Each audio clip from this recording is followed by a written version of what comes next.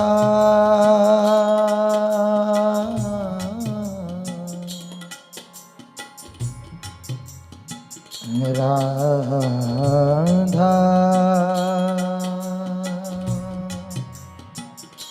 राधा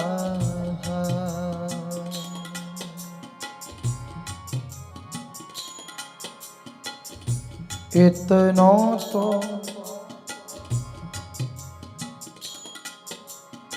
कबहू हंसी दे हो